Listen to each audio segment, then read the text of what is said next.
Friends, it's wonderful to see everybody, so many people being able to come out tonight with some of the complexities that people have faced. It's really good. And I think it's a tribute to the fact we are really privileged to have our public speaker, Brian Maguire, who very famous in the work and the wonderful art that he has done, sharing that with us. It is not, however, I think he and his pictures will speak much more than anything I can say. But I say it is wonderful for us to be here this evening to talk about, to hear from him about events from the real world and how he is reflected in his experience about that and in his heart. We'll just take a few moments now of silence at the beginning, just ourselves. I will then just quickly then just check, just in case somebody just needs to come in the door, and we'll turn the lights down, and then Brian will lead us on. But just let's have a few moments of silence.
Hello.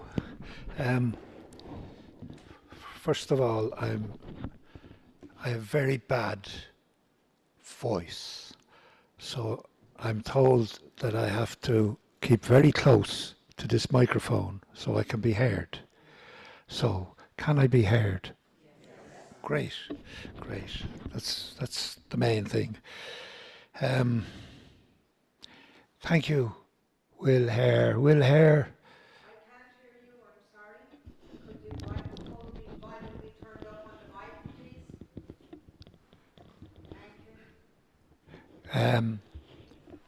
Will Hare came and found me, and we went for a cup of coffee in Temple Bar, and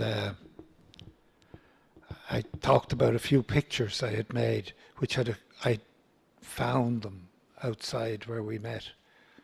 And from there, we came to here. So thank you, Will, and thank you for the invitation. Can you still hear me? Okay. I'll go into it. What I'm going to do is I'm going to show you something like just shy of 50 pictures, which is kind of a lot. But they gave me an hour and a half, so maybe we'll fill it. We have to find out how it works. Okay. This first one, Abid, is a young man I met in an IPAS centre near here. I was asked by the Rua Red Art Centre, which is just up the road here. I was asked to work with migrants and to see what came out. And they were very supportive. I was really supported in this work. And it's interesting, it ended up with 40 drawings like this, like it's Ola. And the next one is Trevor. And 40 men sat for me. We ran a kind of an art engagement class because I could do nothing other than just the drawing. And these drawings have been shown for the last couple of months over in Tala. The title of the show is These Beautiful Men. Now, I asked her this evening, I was over there this afternoon, and she said, have you read the comments books yet? And I said, no. I said, I usually look at that when it's all over. And she said, they're very good. And I said, well, were there any negative comments? No, not one. Now there's something. And the other thing I'll tell you about it is I discussed with these men, one of the questions asked is, why did you come here? And they said, because this was a place we felt safe. And I thought about that for a good while. And I said, is that not a huge compliment to the Irish people? They could have gone anywhere. On their way here, they had to pass through Europe and the UK to get here. There's no other way you can get here, unless you come by plane, and they didn't come by plane. But they choose to keep going until they got here, because they believe it was safe. And part of that, I believe, is a result of the social legislation this country has passed in the last 10, 15 years. Anyway, I'll go on. This is a friend of mine, a man called Terry Allen. He's a West Texas singer. He has a phrase, this is no top 40 song. And this is not. These are, you can see three of them, three paintings. A Marine, a young man, and another young man. They're all dead. All the people in this show are dead. They're all Native Americans. They're all uninvestigated by law enforcement. They're dismissed. And the museum asked me to do a project with their families in which I would make a show of portraits of the missing and murdered indigenous people of Montana. Now, I didn't do them all, no more than 40 are the full amount of men seeking support here. No, I just do a small amount. I think I did 30. I did 2 portraits in these cases, one for the family and one for the men. I'll tell you briefly the story of the man in the middle. He was no angel. He was an addict. There was addiction in his family. His family was divided. His sister was sound. She was clean. The family went for a visit to Great Falls to see other family members. He stayed back. He was with 2 of his mates. They were using. When the family arrived home to Browning was where he was found underneath coats and underneath blankets with a bullet hole in the back of his head. Police were called. It was obvious that it was a suicide. That's what you're dealing with.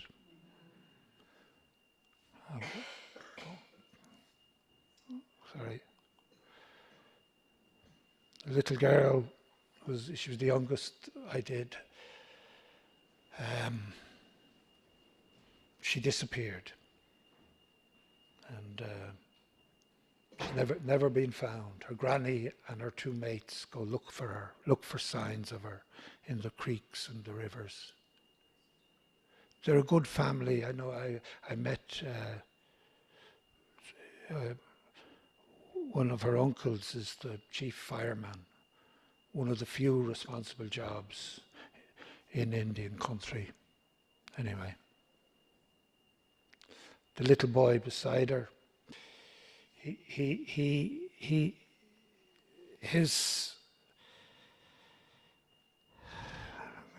my memory does get affected. He was at home. The family believed they knew who had killed their family member. And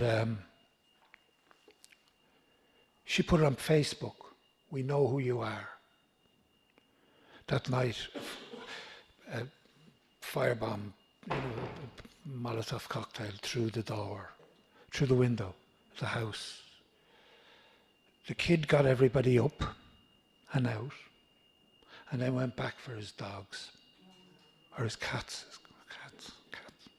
Anyway, he didn't make it. And he's the 3rd in his family. I gave 3 portraits to that granny. Anyway, this is the last one of it. The 1, 2, and 3 are all brothers and sisters. There were 4 in that family that died, but because one was a suicide, it's not reckoned as part of this missing and murdered. The child was 11 years of age. Some adults has something to answer for there. Anyway, these are... And that wasn't uncommon to find 3 deaths in one family, 4 deaths. I've moved now away from the first 2 sets of works that I've shown you are where I worked with communities. I was 4 months over in the IPAS Centre. I was 5 years coming and going from Montana.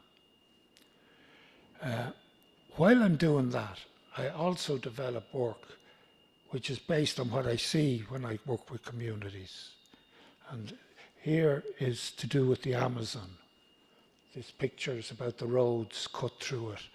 I went to the Amazon because it was funny. You could ask why I'm doing here, Will, because I was asked to come here.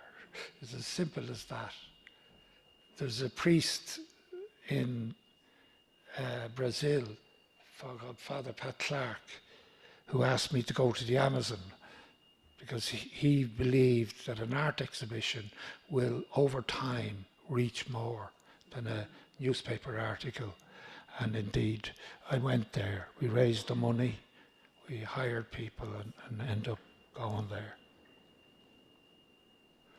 This here is the black and white, blackish painting is from a scene I saw in, I think, 2003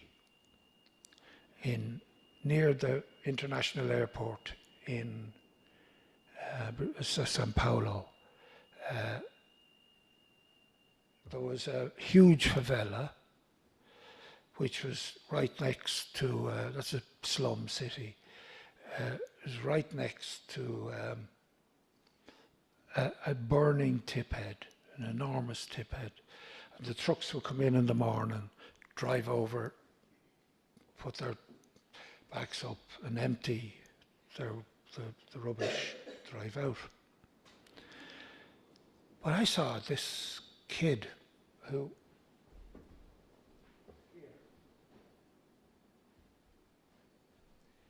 I saw this child, thin, tall child, and I asked how old the man I was working with, what does it mean?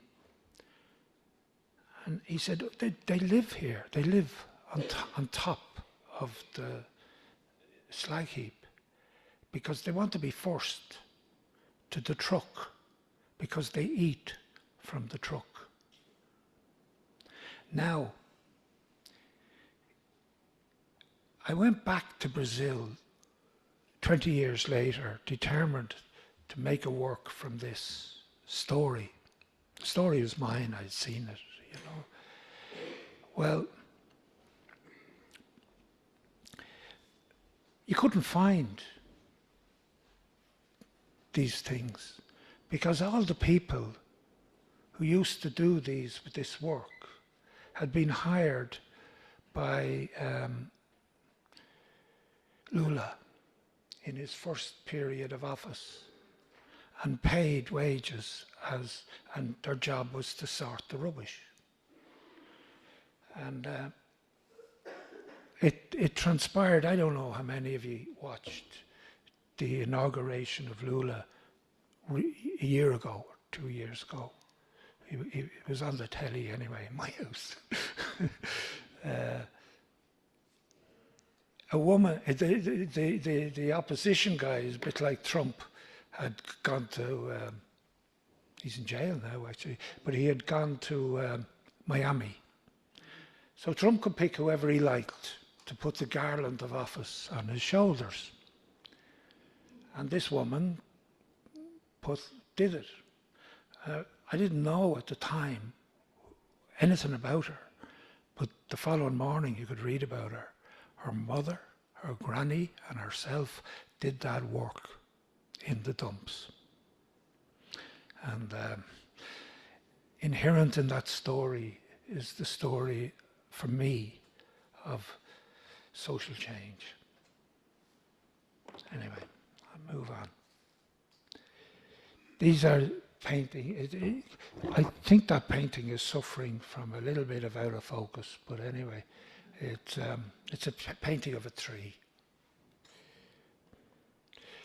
This now, I'm moving to Africa, where I have four works. This one was of a slum clearance in Nairobi, where we could listen on the radio to the BBC explaining how the people who lived in those tin huts were in the High Court, seeking right to remain where they were, as the bulldozers and the fire was put in their places. After that, I have these drawings of young, well, they're not all young, but that lad's young, from South Sudan. South Sudan is the latest, newest country in the world. It wasn't long made when the Civil War broke out, and these people are in a UN shelter There's 100,000 of them. 50 degrees. There's primary school, but nothing else. There's no work. But at least they're not being shot. So, anyway, when I went, I was, as I say, sitting on a tin can making these drawings in this intense heat. And I would forget. Once I got the face, I ran to get out of the sun. And I'd often forget to get the right name. So in the end, I had to go back with the pictures into the camp and find out where she is by showing the picture. And I got them all eventually. And at that time, I heard what they had the name for me. I was the man who made photographs by hand. Yeah, sorry, I thought I'd one more. That's just the studio. It has 2 paintings in it from Aleppo. I didn't believe what the New York Times was printing about Sudan or Syria. So I tried to go there, but the idea of going to Syria stayed on my desk for 5 years before it became possible. When it became possible, I immediately went. I found other stories, and people will tell you what their truth is. It's not the next man's truth. Anyway, this man in the front was a university student who brought me around the city. And he had a tragic kind of love life in that he was in love with a Kurdish girl, and he was Sunni. And Sunnis have more money than the Kurds. They've more countries than the Kurds. So it doesn't, either family wouldn't support the union. And as a strict Muslim guy, elope, that's not possible.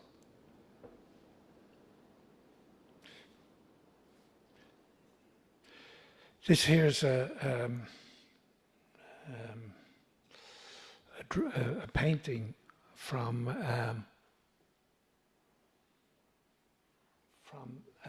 photographs from the Mediterranean Sea.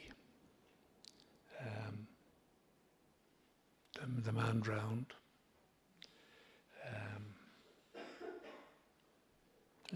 Of all the pictures I've made, people seem to like this one a lot.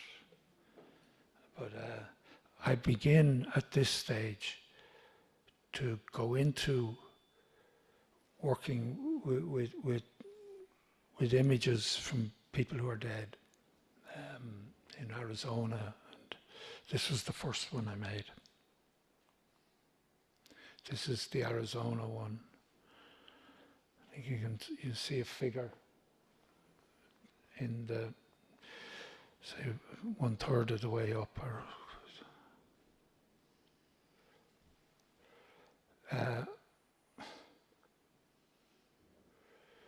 This is where the body of the man was, the animals had stretched it out to twice its length.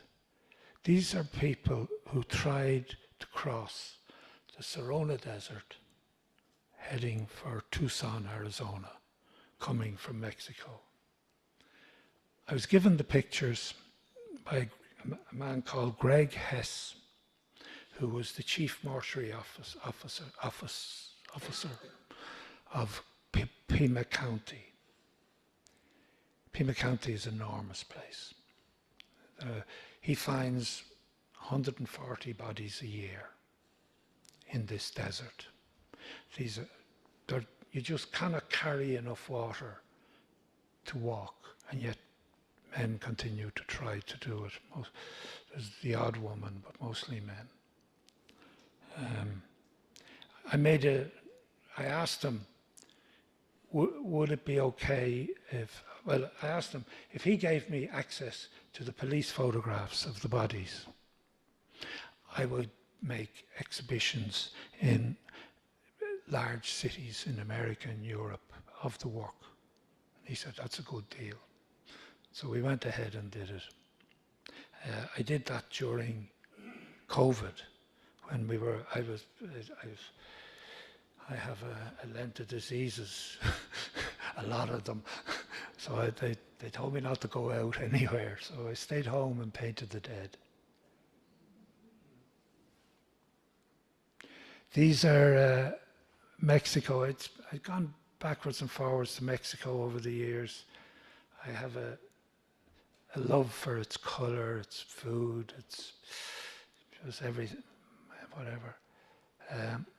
But this was a protest of families of students. Some of you may remember there were 47 students who disappeared, never been seen again. They were taken by the police and one assumes murdered. This wee girl was found, she was from Juarez. In 2008,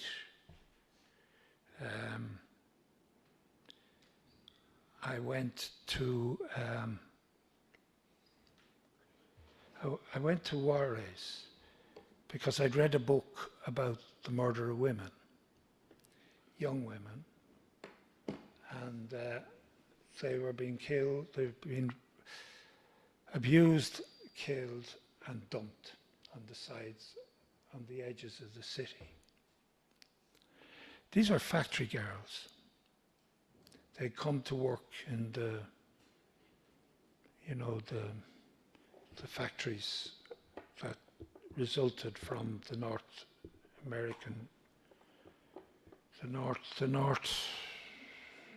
the economic treaty that Clinton created. And somebody started killing them. Not that many, maybe 50. But it began to grow. I decided when I read about it, I always had an interest in I see class war as a reality, and it's a reality which is expressed by the attacks on the poor. I saw this as in those terms. So I went to Texas first, and a very good guy who's since passed on, he ran the Station Museum. He introduced me to a Mexican artist. He had done a show around this subject. And so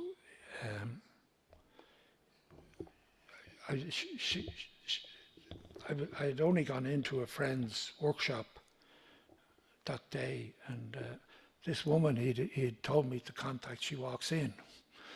It was extraordinary. So we made arrangements to meet.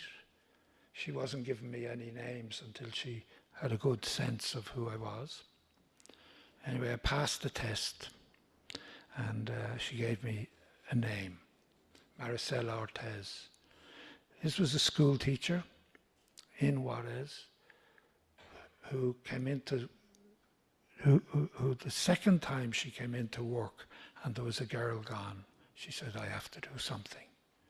And she founded an organization called May Our Daughters Come Home, which provided support to families who had suffered this tragedy, this attack.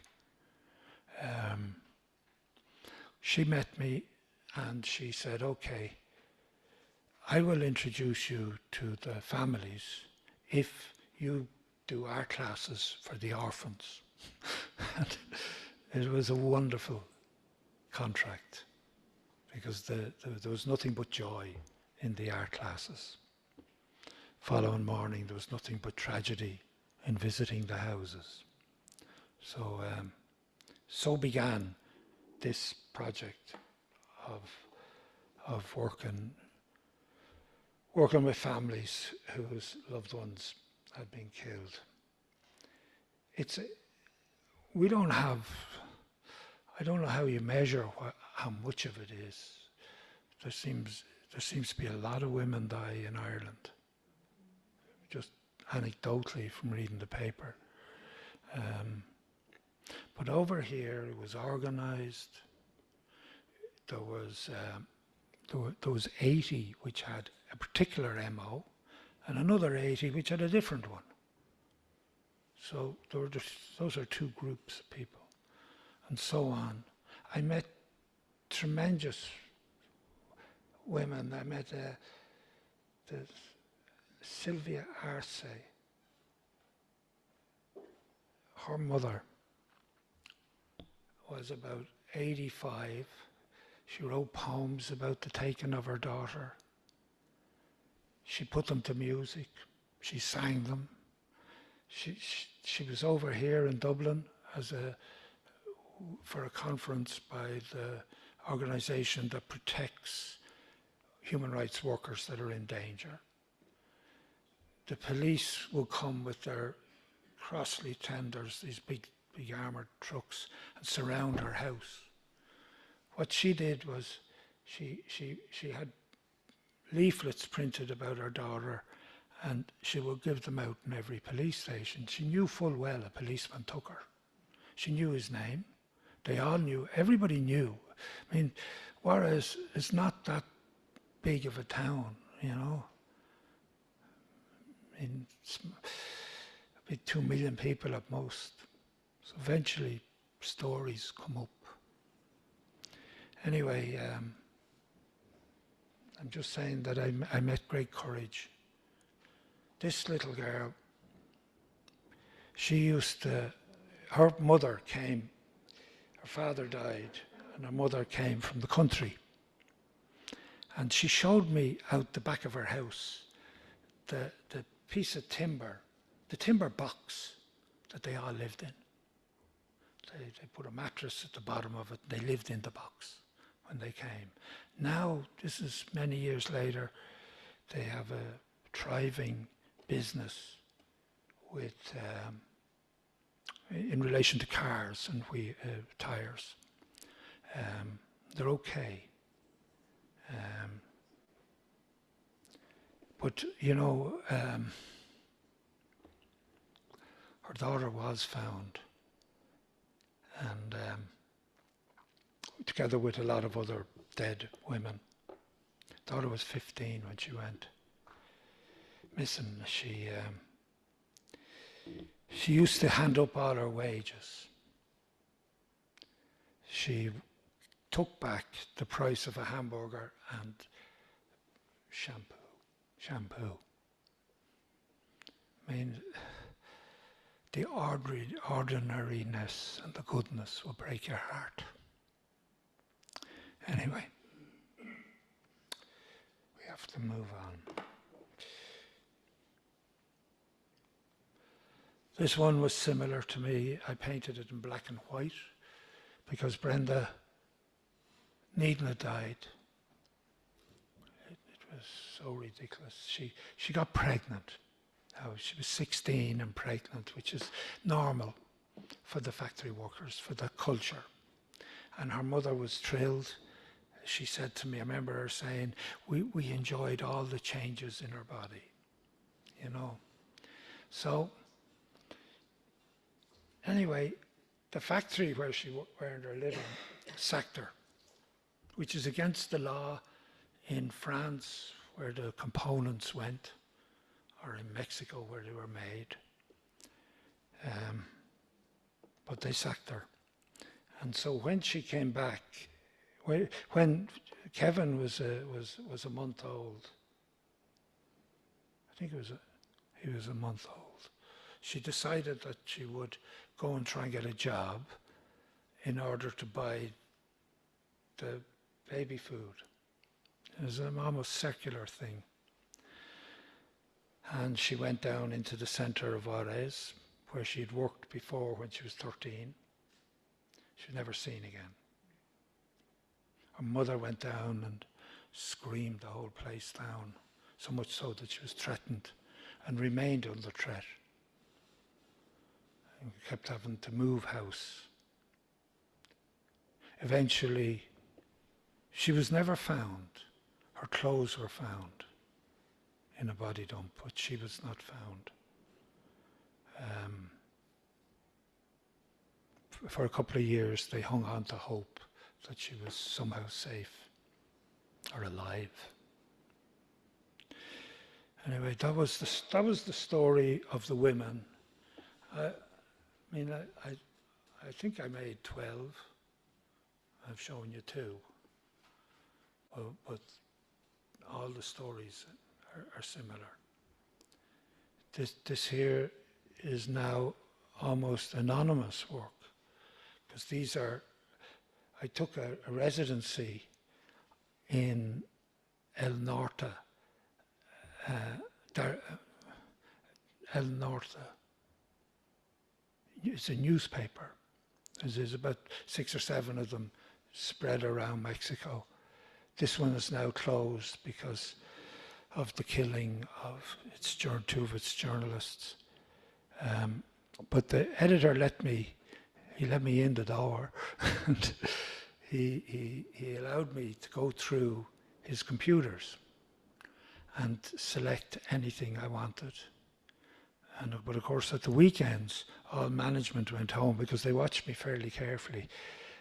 But at the weekend, it was the photographers that were there, and they realized what I was doing, and they gave me loads of stuff. They gave me these 2 pictures that follow, because El Norte wouldn't publish these type of pictures. I wanted them because I wanted to make a show which explains what the war on drugs actually looks like. So,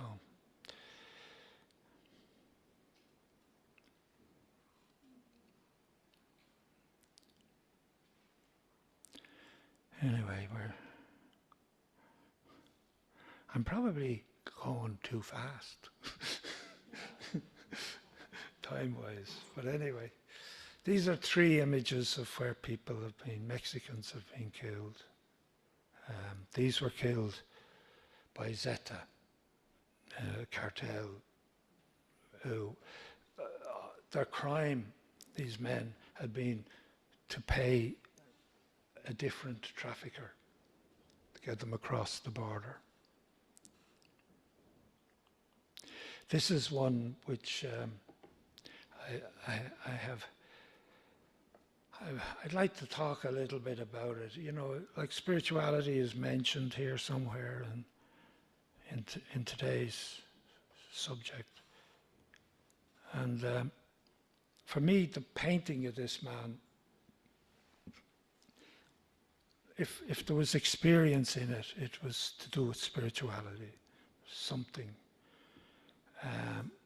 He was cut up and his body left at the back of the mortuary in a small yard, almost like my mother's yard at home. It's something not much bigger than this space I'm in. And his dismembered parts were left there, and they left the hose running so as to keep the temperature down. And I decided you can see it. It's interesting.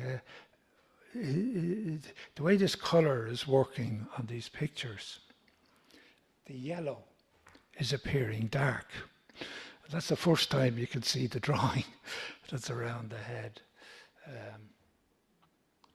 Anyway, it's just as I was painting the head, I began to see how beautiful this man was. That's all. Uh,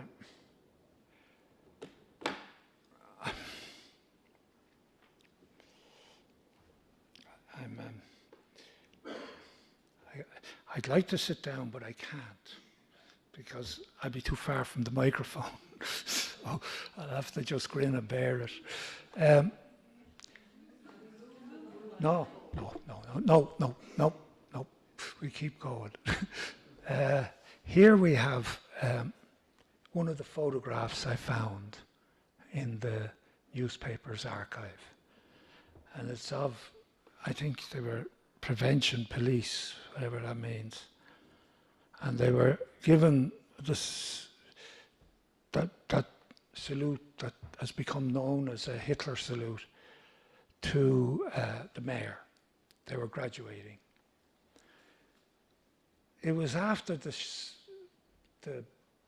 students had been found disappeared by the police that the rage I felt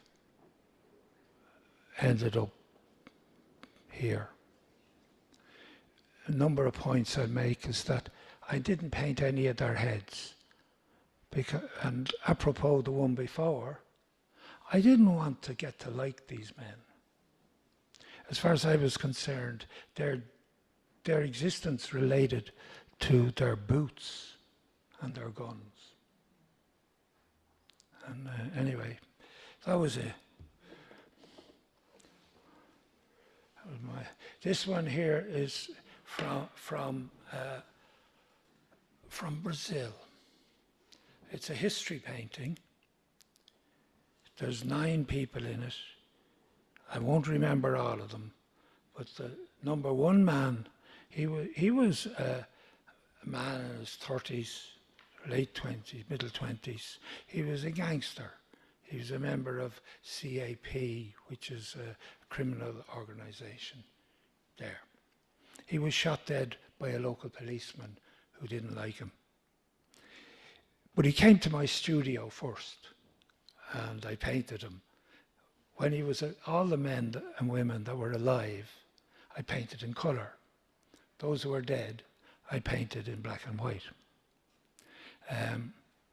So he was painted in color. And as I say, he's no longer with us.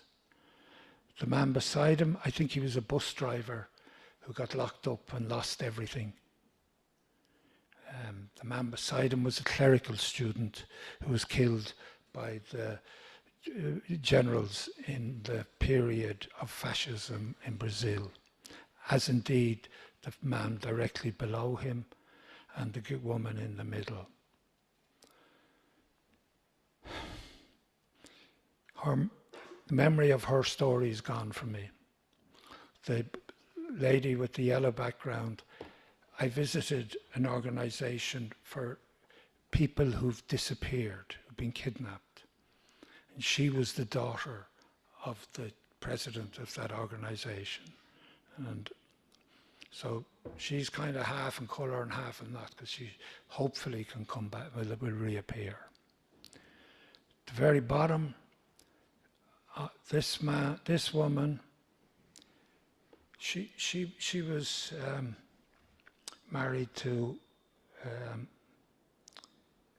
remember this is during Lula's first period in office, and she was in the Department of Justice. She was senior. And her husband was also a member of the Department of Justice. They had both been resistance fighters. She was destroyed. She told me that the torture she underwent took her femininity. That was it. I leave it at that on those. I have done 18 of them, and I have another something similar. Oh, Jesus. Oh, lads, stop. We're okay. Got it back. There's another 8, Anyway, this young girl, her portrait is above her. I had worked with a priest in São Paulo who, Father Pat Clark, I mentioned him. He was they used to be Holy Ghosts. They're now a Spiritus Santos, Spiritus something. Anyway, yeah. No, it's okay. Yeah, but thank you. Yeah. Anyway, the thing about, he had a house of culture, a Casa de Cultura, for children, aged between 4 and 7. And he had employed an artist, a theatre guy, a psychologist, and maybe someone else. But I remember the artist, the theatre, language, a woman dealing with language. And that was the education. So the learning was through play. Now these children had been available prior to his intervention in the favela to the local mafia, who would send them out to rob the cars at gunpoint at the red light. I mean, he'd warned me never to stop at the red light, to keep going. Of course, I knew how to do that. Anyhow, their childhood was taken back, and they had a childhood, and that was his work. And he received funding from Trocra, and his brother, who was in Manchester, used to raise money for him there. I mean, anyway, Trocra decided that he couldn't prove that the kids would become car mechanics or builders or whatever from his courses. So they stopped the funding. Now the place kept going as long as he kept his health. His health is now going. And indeed he may well be going. And I got a call from them to try and do something to help. So I'm asking if anybody's touched by this. I'm looking to assemble a crew to shake down the world, to help keep this place alive. Uh-oh. Yeah, those are the kids. Huh? Those are the kids from the favela. There's 21 there. I made 2 drawings. One which are these, and one which stayed with the children. And these are in the collection of the Irish Museum of Modern Art. Anyway, we move on. This is the jail. I didn't tell you earlier that I went into prison, I think, I'm not sure exactly when, but 86, 85 or 86. I came out of it. I still worked in management in the art area up until 2010. I was here in Portlaoise Prison in Ireland. I worked 2 semesters, one before and one after Christmas. And then I got interested in working, wanted to see what the other, I went to every prison in Ireland, every single one, and did a project in it. I wanted to have the knowledge of what was going on. And towards the end, I probably will become a little bit excited because there's a painting of a man hanging in a cell from Mountjoy, and every time I look at it, I said, that fucking place is still there. Anyway, still overcrowded, etc. This here is not from Ireland. These men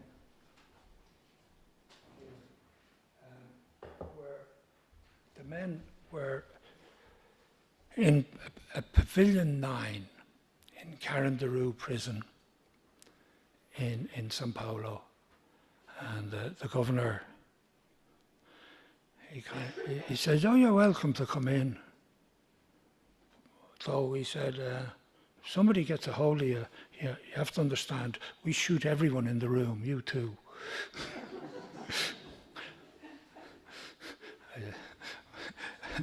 You know,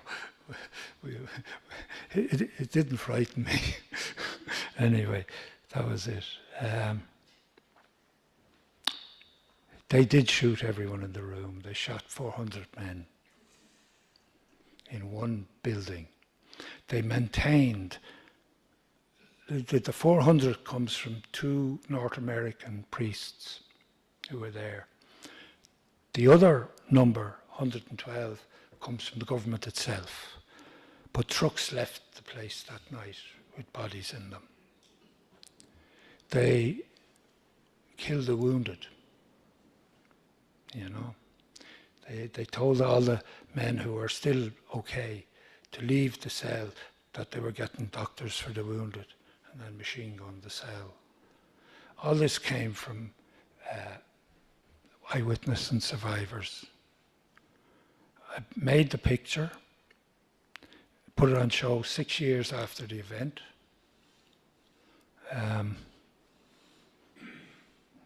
It's not a bad route to unpopularity. Anyway, this here is Roberto Serrano, I think he's called, is a journalist from Italy, and he's speaking on the 20th of May in Dublin. And he has been writing against the mafia all his life. And he's completely surrounded by guards all his life. Anyway, I was reading his book, 000, about the cocaine industry. And I got the idea to do this because there was a whole series of banks who laundered the profits for the El Chapos and who were caught. And the bank was fined a small amount of money. Nobody goes to jail in this part of the world. So this, I did something like, I think I did about 14 of these, and they were in a show up in the north, and RTE filmed it. And then they got worried about their legal department. Were they going to be sued? But the advice came back from the suits, no, all these people were caught. I wasn't telling any lies. This one here is, I used to go to North Idaho, spent a long time, 30 years going to North Idaho every year. And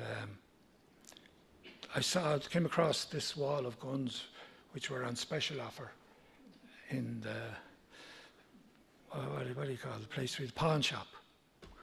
But what was interesting, I didn't paint it, but I probably should have, is that right beside the guns there was a cabinet full of Belique pottery. This is in the Wild West, in the mountains. Anyway, this next one is a project I made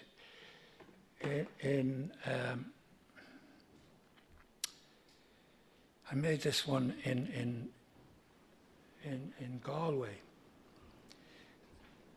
There was a man who had an idea over there, who was working with homeless people, and he realized that the homeless never went to each other's funerals. When a man dies in Galway and he has a home in Ballyfermot, the people in Ballyfermot do not want homeless people en masse, and they know it. So they never grieved. There was no process of grieving. So they asked me if I would instigate something like that. And so what I did was I managed to get the photographs of many who had passed and did drawings of them, very much like the ones at the very beginning. Then we made drawings of the men who were staying in the Fairgreens Centre in Galway, Centre for Homeless. And then we had a show. The show had both live men and dead men in it. And the fellas came to the thing, broke all the rules. There was loads of smoking. And anyway, but I remember the project with affection. The next one is an unusual one. This is Portlaoise Prison. The bars, you can't see the officers, but they're behind the bars. The rest of the men were in the room. It's just, anyway, that's, for me, I met the following man there. This man was a drawing I made. I didn't want him to be immediately recognizable, and I also wanted to be in his own style. It's Eddie Cahill. Eddie Cahill became a really close friend of mine due to teaching him in prison.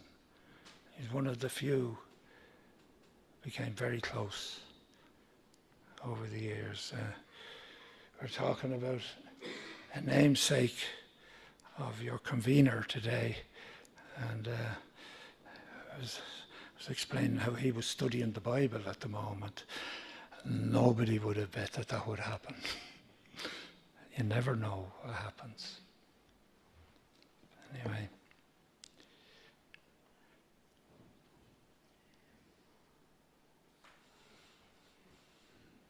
Now, this one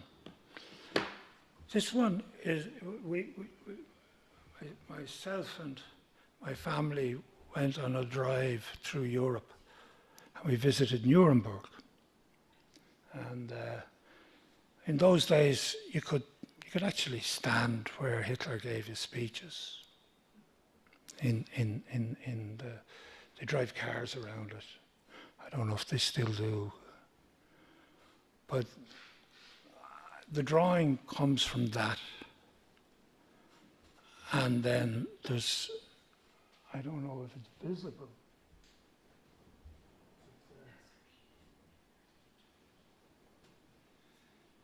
There is. You can barely see children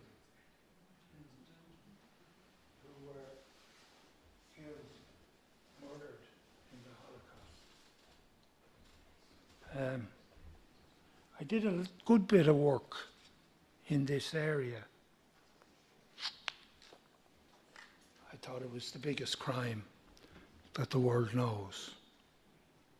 So I did a good bit, as I say, a bit of work from it.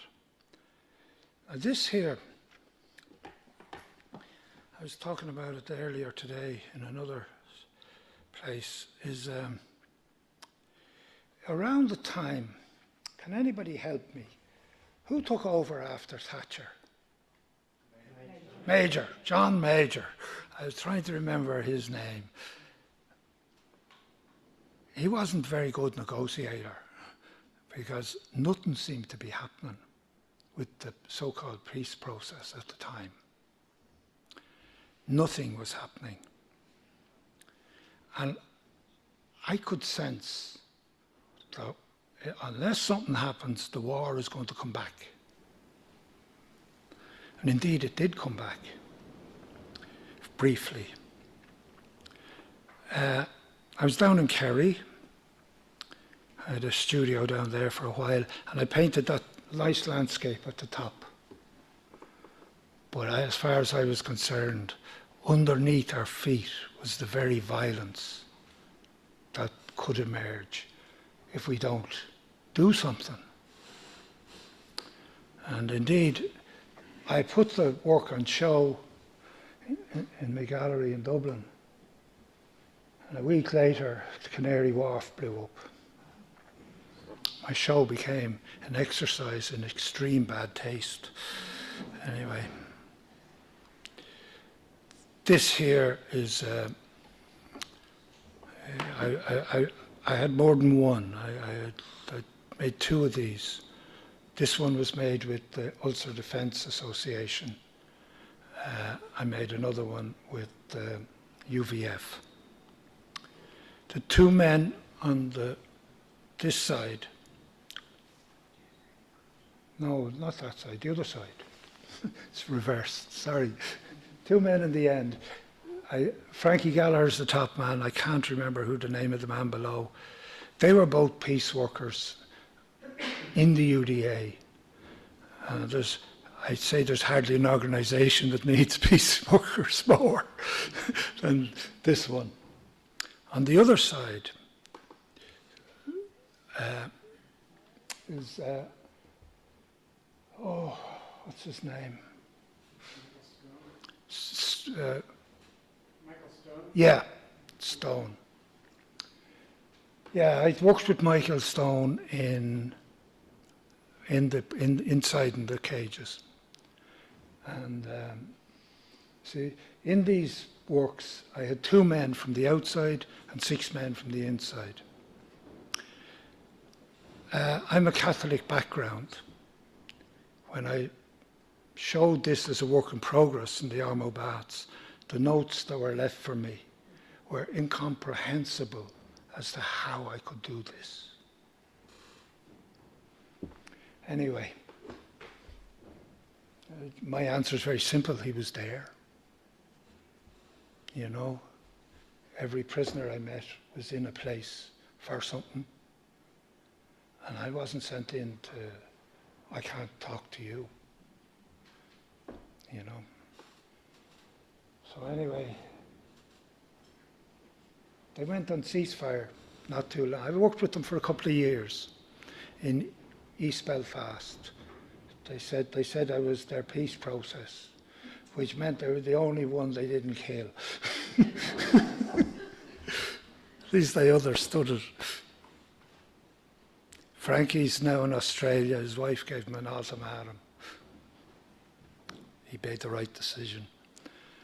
The next piece is of a graveyard in South Armagh. And it was a photograph given to me by the IRA education officer on the same project as the Loyalist project. And this, I kind of knew, somebody gives you something when you're leaving prison, having been visiting there for a while, you know, for 3 months or 4 months or whatever. They're telling you something. They've considered this. This is just, it's not haphazard. So he was telling me why he had fought. Now in this grave, I think there were 4 IRA men. One of them was his brother, and one was a hunger striker. But what intrigued me about it was the way the photograph was arranged. The grave is the center of the town, the village. You see, the buildings are all outside. And that's what I thought. I thought, Jesus Christ, I said, we're raring young men to die and to bury them. Anyway, so it's my thinking. The next one is to do with our wonderful X case. Remember the X case? Yeah. I wrapped this kind of towel around her head, which the provosts were doing before they shot you, because I felt they taking control of that girl's life and allowing a crime to come to fruition, or rape, you know. Anyway, this was called Abortion Ireland. That's my name for it.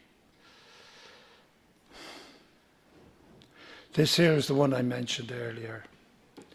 It's the hanging in Mountjoy Jail. And I remember getting advice from fellas just released on the pipes and was the picture correct, you know.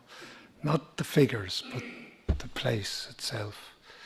And indeed, I got advice. It's a damp place. I mean,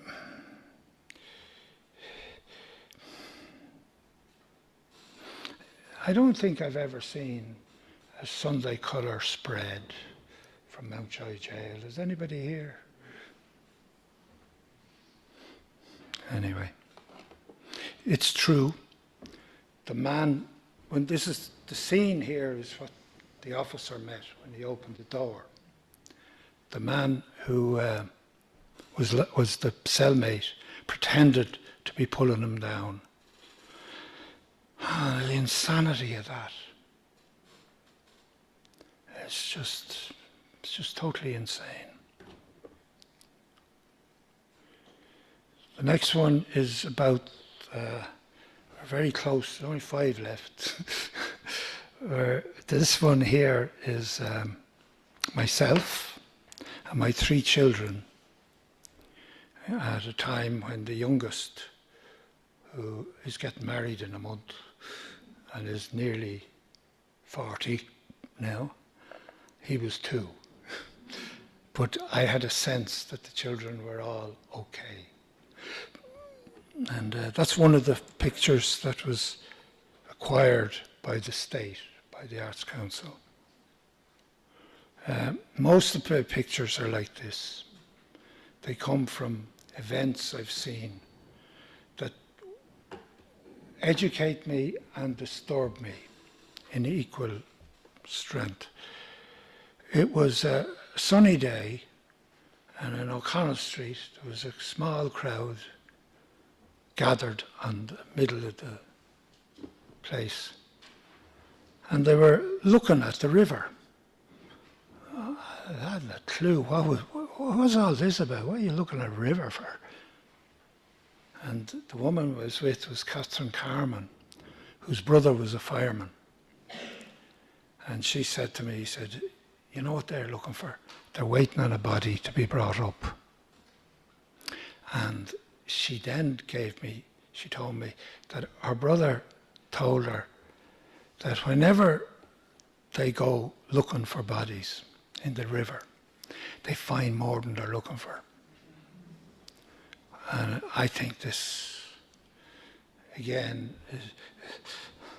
I don't know what the right term is, but this challenges any view of this place as being okay. Anyway, the next one was one I described to Will when we met. It was for me Dublin. I painted Dublin as a figure, and the figure was the bowling itself. And there was another figure lying on the ground. The figure on the ground was a 12-year-old traveller who was out of his tree on drugs and who was having a fit. And it was outside the woolen mills, you know. The last bit is a death mask, or it's not a death mask, it's a painting of my Aunt Peggy, who was waiting in Loughlinstown in the mortuary for the car to come from Mountrath to take her home. She half reared me. And the last 2 are the current studio. This is an effort I made about these results of bombing in the Middle East. And this also is a result of Gaza. Sinna will.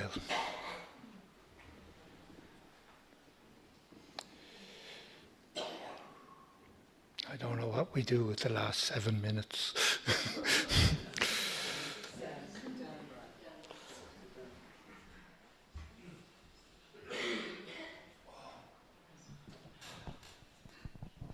Brian, thank you so much.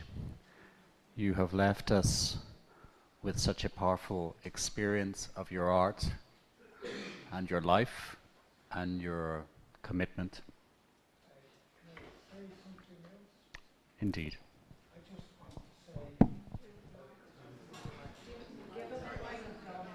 I want to say something else because I've finished with the pictures. I think it was about 44 years ago. I married into a Quaker family in South County Dublin to Jenny Houghton, who is somewhere here, but I cannot see where.